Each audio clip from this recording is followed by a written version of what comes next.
Please, what's your emergency? Elite investigative units charged with tackling the most complex of crimes. Chasing cryptocurrency was much harder than anything I've ever investigated. We shared information with law enforcement agencies internationally. Tracking down the guilty. They are clever and they're dangerous. Male's got several stab wounds to his leg and one in his chest. You can see the terror in his eyes. To bring them to justice. For a second we thought he was getting away with it. Get him, Roll, ram him now! With inside access to the UK's most skilled detectives. We'll spend years putting together all of these tiny pieces of evidence. We follow their toughest cases. No real whodidit. Reveal their unique methods. We found blood on the beige jacket. And the vital evidence. This was gold dust for us. That puts Britain's most hardened criminals behind bars. It's about time we started hitting them where it hurts.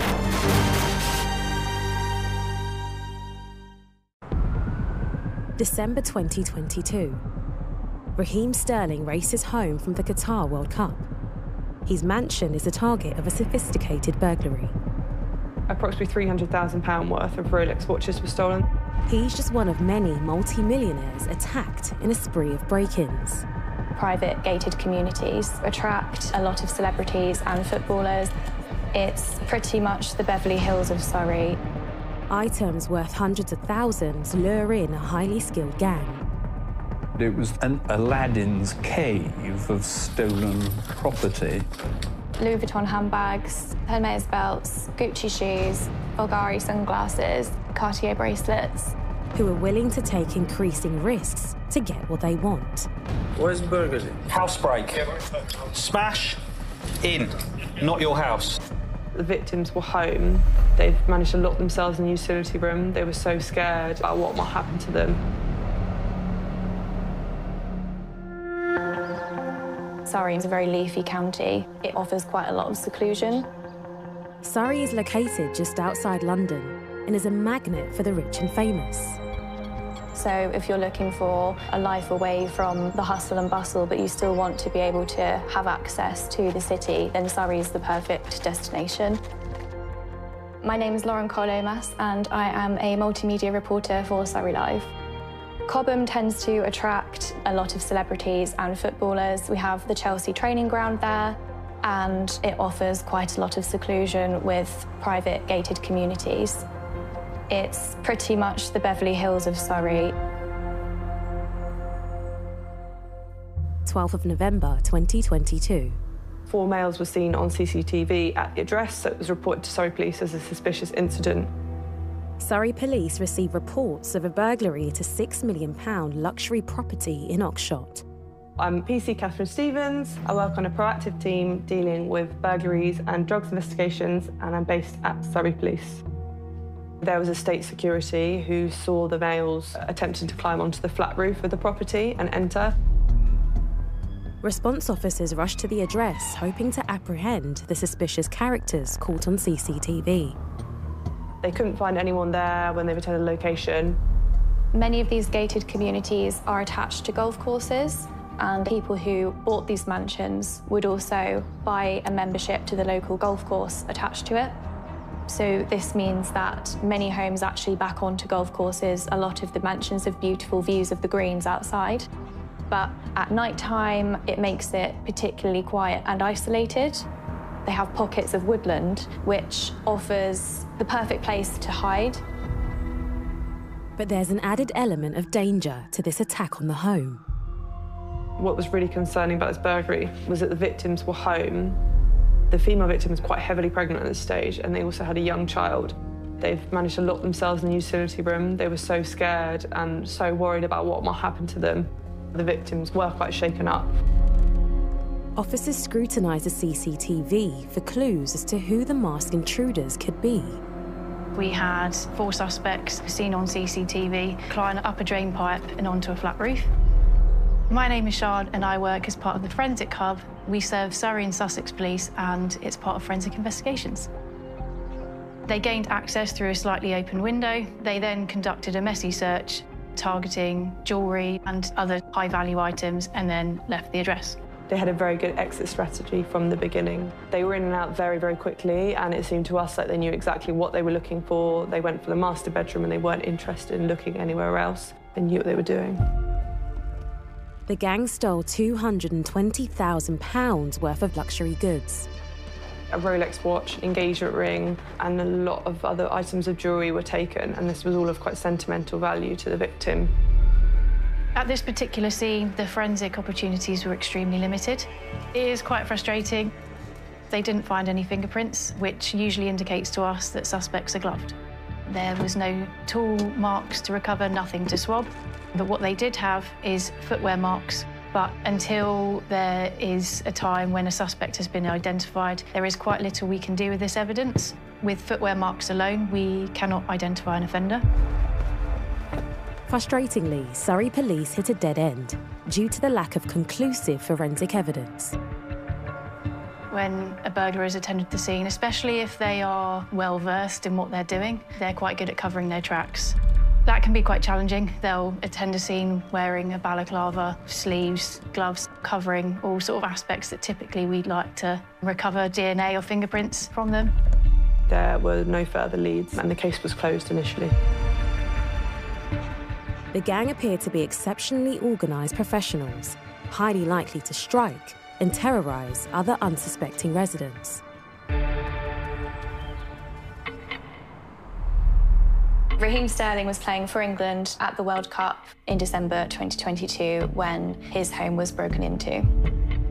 Approximately £300,000 worth of Rolex watches were stolen. This was 10 designer watches, and a number of other high-value jewellery items were taken.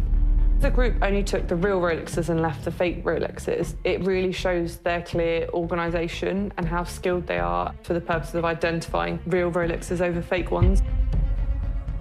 It shook not only the football community, but I think the nation as a whole. The team really depended on him, but ultimately he had to make that decision to be with his family. Once the news broke that Raheem Sterling's home had been broken into, there was an outpouring of support on social media. A lot of people were very concerned and were asking questions about how the family were and if they were safe. With the world's media watching, Surrey police are under pressure, as Raheem Sterling is not the only victim. His is one of 7 high-worth burglaries over the last 2 months. This group were incredibly skilled and highly trained, and will have conducted multiple burglaries in that area.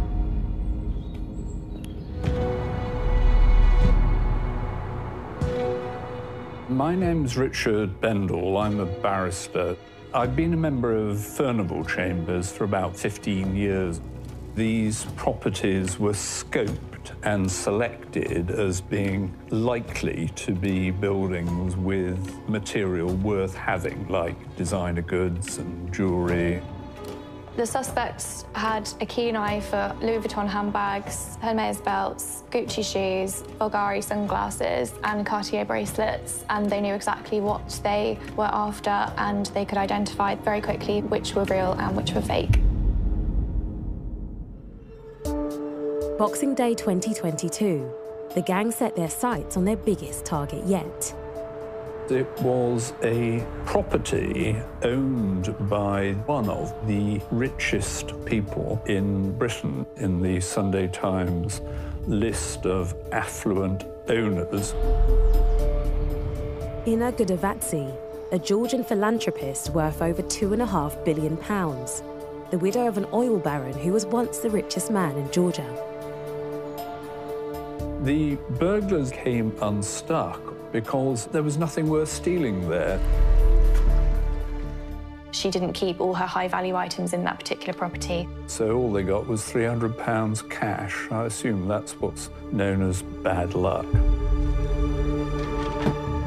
The criminals are now on a prolific streak and leaving little evidence.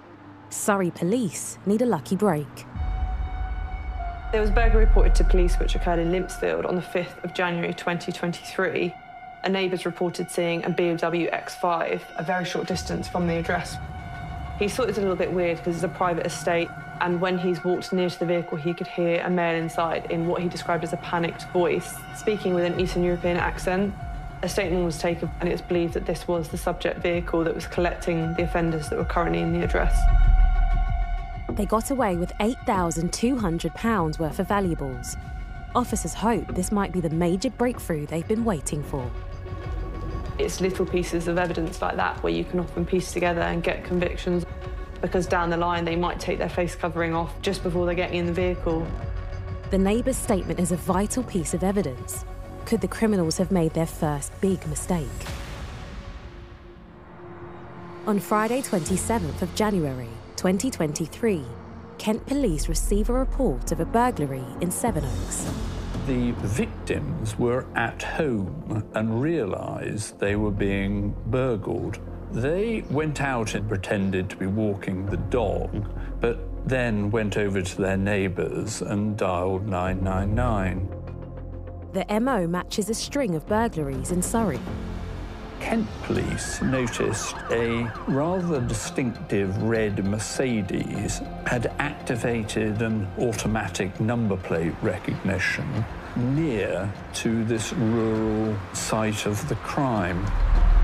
This red Mercedes was heading away from the location of a burglary. We were then able to map that vehicle's movements across a general force area. Kent police were able to follow that vehicle back to a property in Harlow. Officers prepare to swoop, hoping to catch the gang red-handed in possession of stolen items. Hello, police, mate, please. There you are.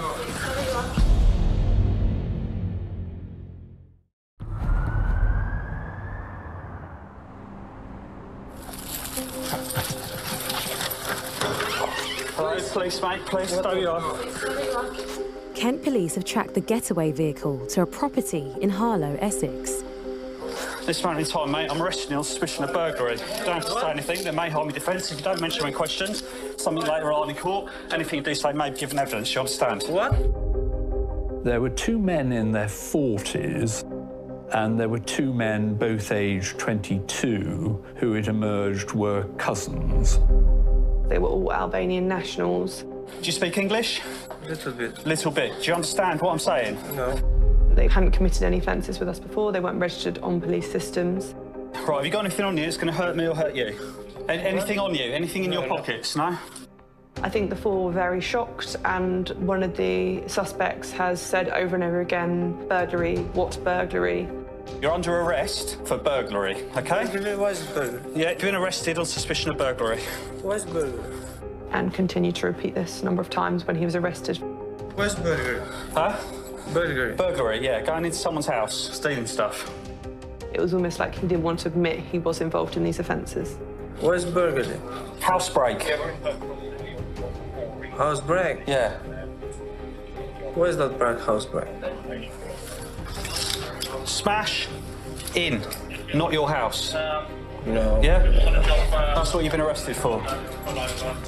Right, how many people are in the house? How many people are in the house? It was a rented property. It had multiple bedrooms off it, so there were obviously multiple individuals living there. None of the individuals were registered as living there on any police systems. This chap was holding the one in the blue case here, and that cash is from his pocket. It's your job to collate all that evidence and ensure that they weren't just maybe staying at the address and not aware of what was going on. You live here how long? No, but I don't live here. You don't live here? No. All right. Can he come to Maidstone? It's only because that's where I'll be with the other one. That's where yeah. Right, OK. I'll take his passport with me as well. It looks like this gang will use every trick in the book to disrupt this investigation. Still protesting their innocence, the four offenders are taken into custody. When suspects are arrested, they have a DNA sample taken from them, which gets loaded to the database. This is exciting for us in forensics because it opens opportunities. The DNA would have been checked, and any foreign national convictions would have been checked as well to see if they'd potentially been arrested in another area. At this stage, I don't believe any offences came back on the foreign national convictions check. The officers dealing with the case in Kent would have then been attempting to collate the evidence. Each of the offenders is interviewed under caution and can be held for a maximum of 24 hours without charge. These offences were committed in the locations of Sevenoaks and Tunbridge Wells. So do you understand what a burglary is? Sorry, was that no? The interpreter is speaking no is in English. There is no such word in Albanian. The offenders, they didn't provide an account for why they were located within the address, and they didn't provide an account for why they'd been potentially linked to burglary offences. I wish to say as follows. I deny the allegation of burglary. I will not be forensically linked to any of the burglaries. I had no involvement in the burglaries. You said you was visiting your father and cousin. Who are they? No. Kent Police also believed that the offenders were involved in a number of other burglaries. So the first burglary we're aware of was committed on the 12th of October 2022, Sevenoaks. Time of the burglary was approximately 8 p.m. The property was entered by the first floor balcony master bedroom window, and £20,000 worth of jewellery was taken. Tell me what you know about that burglary. No. Kent Police believe they are career burglars, suspected of numerous offences. Officers are determined to charge them with the more serious crime of conspiracy to burgle, but will need time to build a case. So it was well within their interest not to charge them at that point and try and get a lot more evidence against them to get them charged for further offences. This was because a lot of the evidence was within the phones that hadn't been downloaded at that point, as we couldn't do that within the police custody time limit. The 4 Albanian nationals are released, subject to stringent bail conditions. The suspects were made to sign on at police stations, to live and sleep at a certain property, to make yourself known to police if police attend that property. The police did attempt to seize all of the offenders' passports to ensure that they weren't able to travel overseas. Officers continue to comb the property where the Albanian gang was seized, looking for conclusive evidence linking them to other criminal activity. In relation to property from the scene, what brand the glasses were? Bulgari. Cool. That'll be the 2 pairs that are sitting by the telly in the front room then. It was an Aladdin's cave of stolen property. I've seized those already. Shall I take them with me? Yep. There were hordes of different items that plainly were not there by chance. Is there anything in there? Yeah, from tonight. Oh. Yeah. There was handbags, sunglasses, and also what we called a burglary go kit. This included balaclavas, dark clothing, face coverings, torches, and walkie-talkies. We believed that the offenders were using walkie-talkies to communicate rather than phones. Amongst a selection of high-value designer goods, there was also a Sweaty Betty bag, and it had been used as a swag bag. The challenge now is to prove these items are ill-gotten gains. Kent Police reach out to the surrounding forces to see if any have been reported stolen. Officers came to us and said, we think that we're beginning to build a bigger picture here. Are you able to help us with that? Could Surrey's database of stolen items contain some of the luxury goods found in the gang's house in Harlow? We took images of all of the items located at the address and taken by police. These were shown to victims of any burglaries that we had reported to us. And victims were able to identify these pieces of jewellery which has serial numbers on. And in the case of Rolexes, they are all registered to their owners, so it's very easy to identify who should be wearing the Rolex at that stage. This is a massive breakthrough for officers, as they realise the first few burglaries may only be the tip of the iceberg. At this point, I took on the whole investigation from Kent, Hertfordshire and Essex Police, and we brought it together as a whole. Operation Chatham is launched. Surrey Police revisit 18 unsolved burglaries to see if they can be linked to the gang. There was a burglary report to Surrey Police on the 30th of December 2022 in Send, Surrey. They've used the victim's Sweaty Betty black gym bag to take stolen items away in. They obviously quite liked this gym bag. It was quite a handy one to use at other burglaries. So when the offenders were then eventually arrested in Harlow and Essex, this was located at the address with other stolen items within the bag.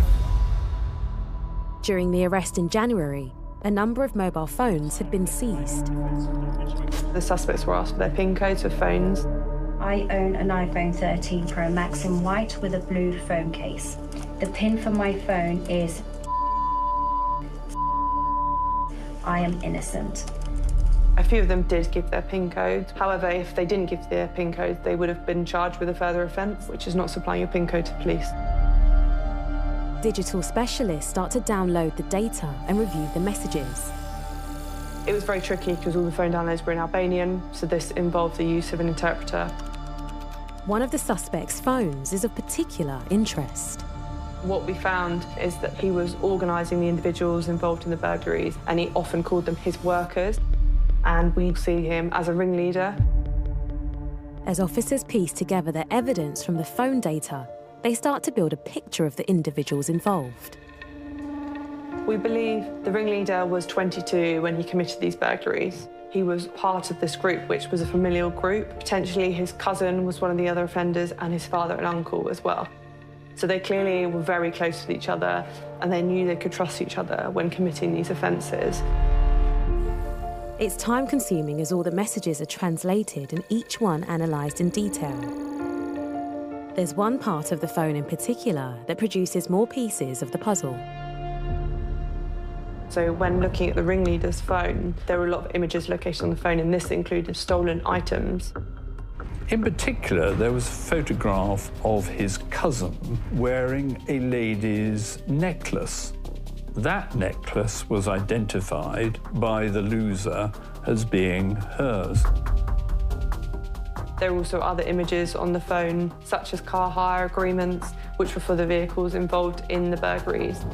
And when looking at the vehicles, it wasn't just the red Mercedes. We identified a number of other vehicles.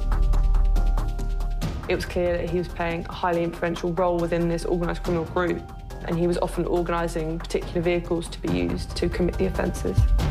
But there is one image that is of particular interest.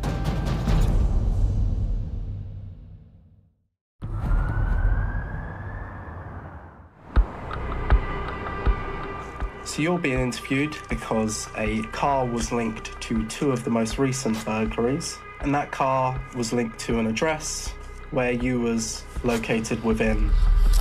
22 LBX. Surrey police are investigating an Albanian organised crime group, targeting celebrities including Raheem Sterling and Georgian billionairess Ina Gudovatsi. The other burglaries shared the same method of how they were committed, which is why we're speaking to you here today. A deep dive into data on the ringleader's phone has thrown up a vital piece of evidence. When looking at the red Mercedes, the ringleader is seen posing on top of that vehicle, and it's very clearly him, and this was clearly to post on social media. Officers realise that images could be the key to discovering exactly how many burglaries they could try to charge them for. There were 6 vehicles that we identified. These vehicles were always registered to a dodgy fake address in Luton, and they were hire vehicles, so there weren't any details registered to those people, and the names used to hire those vehicles were often fraudulent. As Surrey police dig deeper into the digital data, they are making headway and uncover more proof. He'd used the phone to search various websites for designer items to try and work out how much he would be able to sell them for. He was asking for quotes for Rolexes and Cartiers. He was clearly aware that these items were stolen because he was saying that he didn't have papers. He was haggling with his fence over the price of the items. At one stage, he was trying to sell an item so expensive that the fence said, "I don't even have £200,000 because I could buy it legally for that." He had contacts that were asking him, you know, what have you got for sale? And he'd say, I'm still waiting for my workers to come back. He was waiting for individuals to come back from burglaries that were conducting on his behalf.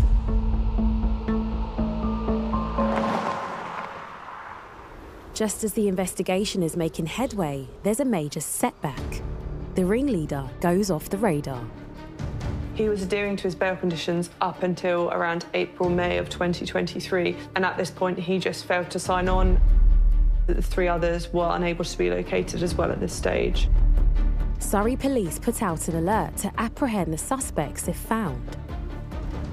So multiple inquiries were conducted at this point, including liaising with international police forces to try and check if the offenders had made it back to other countries. By being bailed, that enabled 3 of them to flee the jurisdiction. I assume they've returned to Albania to live off the proceeds. Whilst they're on the run, officers continue to investigate the burglaries. I was looking at around 25 burglaries that we think could have been linked. This is due to a similar method of entry to the address. That's 25 with some form of exhibit recovered. Surrey police need to link all the crimes together in order to charge them with conspiracy to burgle. A number of our victims had very good quality CCTV cameras, and we were able to download this. On a number of occasions, the 4 males are seen approaching the address. They would typically climb up drain pipes or use garden furniture to access flat roofs. They would always have 2 of the lighter, smaller individuals that would go up, and they would always have 2 of the larger males on lookout, and they would carry out the entry into the property, and they knew exactly what they'd be looking for at this point. Their search would often be within the master bedroom alone. They would be communicating via the use of walkie-talkies at all times. The exit would be incredibly quick via the same entry point, and the 4 would then leave the property. This would be done within a few minutes. There was an MO that was used across the range for all the burglaries. As the scale of the burglaries grew, so did the number of similarities. The pattern was very high-value properties, usually in their own grounds, sometimes on private roads. They nearly all backed onto rural lands or golf courses. And the method of the burglars was to approach the property, as it were, from the rear, get entry into the garden. They'd often park up vehicles the other side of these woodland areas or golf courses, so they could run back across the grass areas to get back to their vehicle. So less likely to be seen by CCTV. Despite the gang's efforts to avoid detection, officers continue to view hours of local CCTV. Within all of the CCTV, they are seen matching the MO. This is done when the residents are within the property, and we have seen victims that are downstairs. They've seen security lights flick on, which would flick on the CCTV cameras as well. So I think this has been quite scary for the victims. They're aware that someone is potentially within their property. Officers identify clothing that had been seized as evidence when the gang were arrested. The offenders are always wearing face coverings, and we're unable to see their faces. They'd be wearing dark clothing, dark jackets, dark jeans. And on occasions, we were able to pick up they're wearing red gardening gloves as well with a black lining, as well as the walkie-talkies. You can see the earpiece leading to their ear, and they're clearly talking to their colleagues. The CCTV evidence discloses a more sinister and terrifying side to these burglaries. There was really one key case that stood out for me was when a mother is at home with her young children, and she says to the children, first one upstairs gets a reward, we've got to go to bed. So the kids are literally running up the stairs as the offenders are upstairs carrying out the search of the bedroom. This must have been incredibly traumatising for the young children because they've actually come face to face with offenders. This must have been incredibly scary for them. I would have been so scared at that age. With so many burglaries involved, the CPS are looking to prove a huge-scale conspiracy to burgle. But without forensics to link them all, this could count for nothing. I'd produce a document that covers everything from case details to what submissions have been made so far, just so that it's all in one area for me to easily track. What I then do is constantly review. When new evidence comes to light, we'd look to try and link our offenders. As well as CCTV at the scene, the CSI team are looking for DNA matches with the gang's clothing. We had a large number of footwear marks that we located within boundary areas of addresses. We had a particular footwear mark that was found on a windowsill area. The footprint mark had been found at a burglary in Surrey, where the gang got away with luxury bags and cash worth around £14,000. This went off to the lab along with all of the different shoes that were a potential match. It can be quite a long process. It's a very specialist technique. Sometimes if there's a slight indication that it could be there, they can powder it, and this will enhance the mark that they can then photograph. We can then begin to link any shoes recovered to these marks. We were looking at quite a lot of pairs within this case. I think we sent off about 14, and one of the shoes matched to the windowsill mark as a moderately strong support. So this suggests that it is likely to be the shoe that has made this footwear mark. The forensic team's meticulous work is paying off. It's been ongoing for a number of months. We've put in all of this work and we've finally been able to link the footwear mark that we initially couldn't do anything with and now linked it to a suspect. They are now able to prove that the shoe belongs to one of the workers in the gang. We now have strong forensic evidence which links the organised criminal group to a number of offences. But so far, there's no forensic evidence definitively connecting the ringleader to any of the crimes. It's vital they link him to the 32 burglaries currently under investigation, starting with the analysis of multiple pin drops found on their mobiles.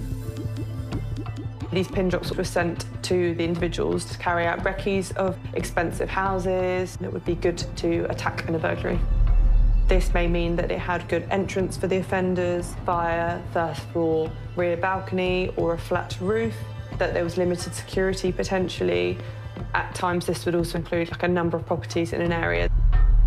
There was a lot of work done before the burglary to ensure that it was a good location to carry out the offence at. The pins plot the locations of each gang members at the time of specific burglaries. Police returned to the investigation into the break-in at footballer Raheem Sterling's luxury mansion. What was really interesting with this burglary is that the ringleader's phone was in that area the night before. The pin drops prove that he was outside Raheem Sterling's house the night before the burglary. We were able to go back to this victim and tell them that we were going to reopen that case. I did feel relief for the family to know that they'd finally got answers after the investigation had been shelved. Many of the victims' cases had been shelved because the burglars hadn't left much of a trace behind. It was quite a relief for everyone to realise that a whole string of burglaries could be linked to a small group of individuals. The ringleader may not have been breaking and entering the properties leaving DNA evidence, but the pinpoints prove he scoped them out beforehand. 15th of March 2023. A burglary is reported in Bayford, Hertfordshire, and it looks all too familiar, bringing the number being investigated to 33. We believe the same group of offenders were involved, as it was exactly the same MO. The same vehicles were identified as being used within this offence. The gang get away with jewellery and over £18,000 worth of Louis Vuitton suitcases, plus £20,000 in cash. It tells you something about this team that, having been arrested and bailed, they considered it sensible to carry on offending. By this point, we'd exhausted all inquiries. I was beginning to lose hope that we'd ever catch them. August 2023, Metropolitan Police stop a car in London.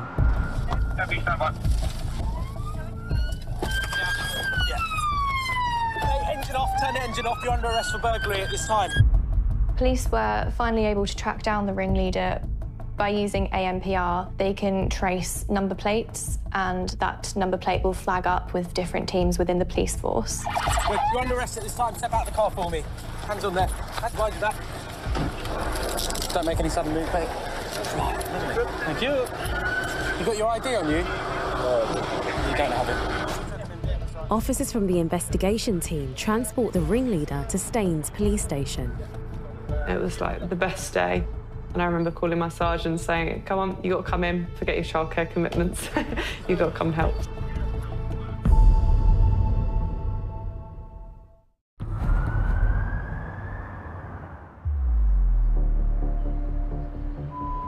Oxshot.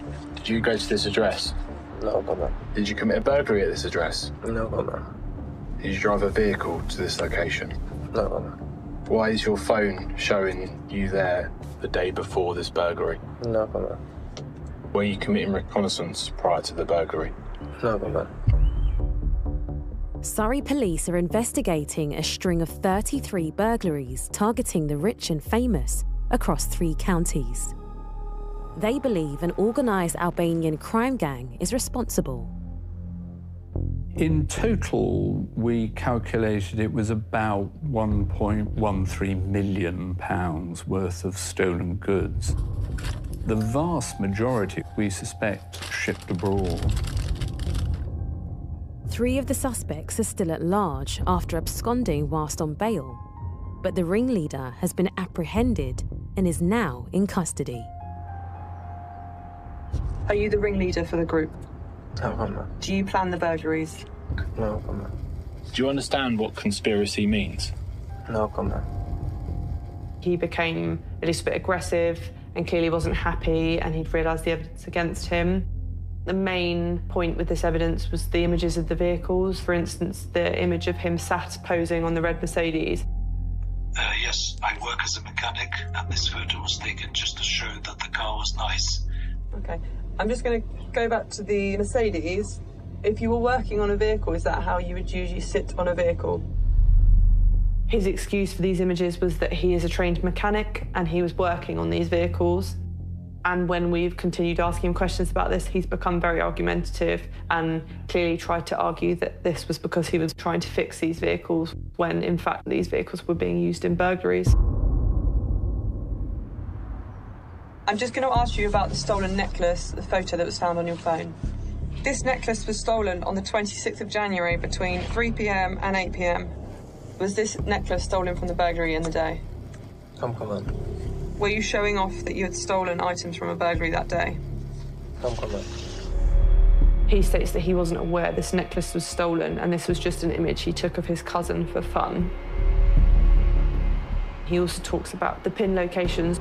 He said that it was where he met friends or family for a coffee or where he was parked up just relaxing for a short while. Clearly, this was rubbish because the locations we've looked at are private, gated residential estates. You would not be able to access these estates unless you were a resident there. One of these pin locations from the 18th of December 2022 is a very small cul-de-sac. What were you doing on this road? No comment. The property the pin location is next to is a £3 million property. What were you doing next to this property? No comment. Who is your friend that lives down that road? Come on. Where's the coffee shop down that road? Come on. As soon as the ringleader's interview concludes, Surrey police approach the CPS. The ringleader was charged by the Crown Prosecution Service with conspiracy to commit burglaries, which encompassed the 33 burglaries that we'd identified. The starting point for one serious burglary might be about 3 years, and you get a discount if you plead guilty. Conspiracy to burgle carries a maximum sentence of 14 years. To avoid the ringleader absconding, he's held on remand. Having been arrested the second time round, by then the police had a very strong case. So after he was interviewed, he was charged, and indeed he remained in custody. The ringleader is charged with conspiracy to burgle. The phone evidence was key within the case, and it really meant that we had strong evidence against the ringleader in committing these burglaries and conspiring to commit a number of burglaries as well. The trial is set for the 17th of June, 2024. A few days before the trial, he changed his plea to guilty. If a defendant pleads guilty, there usually isn't any need to call any evidence. You simply proceed to sentence, and the judge looks at whether they have any previous convictions. There never was a jury trial at all. CPS records reveal that burglary is not the only illegal activity the ringleader's involved in. It emerged that the defendant had been on bail for possession with intent to supply cocaine at the time of his first arrest. You're under arrest for burglary. That hadn't come out because he'd given a slightly different version of his name when arrested on a train to the Midlands in possession of cocaine. He'd since admitted that, and as is quite usual, the courts had arranged to link the two cases up so that he could, in fairness to him, be sentenced for both at the same time. In June 2024, the ringleader attends Guildford Crown Court. The ringleader was quite calm in court. I think he's aware that if he played up, then the judge would have had an issue with this and potentially seen him as being a little bit more guilty. Interestingly, at trial, he only admitted 13 of the 33 burglaries, but he did admit all 5 of the pin drops were burglaries he was involved in. And these were the lower value burglaries, the ones where not a large quantity of stolen items had been taken. And the judge decided that there was enough evidence to convict the ringleader of the full 33 burglaries encompassed in the conspiracy. So this was really good news. The sentence imposed for the conspiracy to burgle was 11 years and 3 months. For the drugs offence, he was given a discounted sentence of 19 months. That meant a total sentence of 12 years and 10 months. I believe the suspects had a total disregard for the criminal justice system, and they knew that they could potentially be caught, but they just didn't care. They were happy to carry out further burglaries to get more criminal property to sell on and make further money from these victims of burglaries. In my view, the sentence imposed was not a day too long. This was a series of 33 burglaries committed by a professional team operating over a period of months, securing substantial amounts of stolen property, the vast bulk of which was not recovered, but inflicting total misery on a large number of people. The offender has been given a sentence for a considerable amount of years, which is a great result to be a part of. I do hope the others are apprehended so that we can get the best results for victims across the board.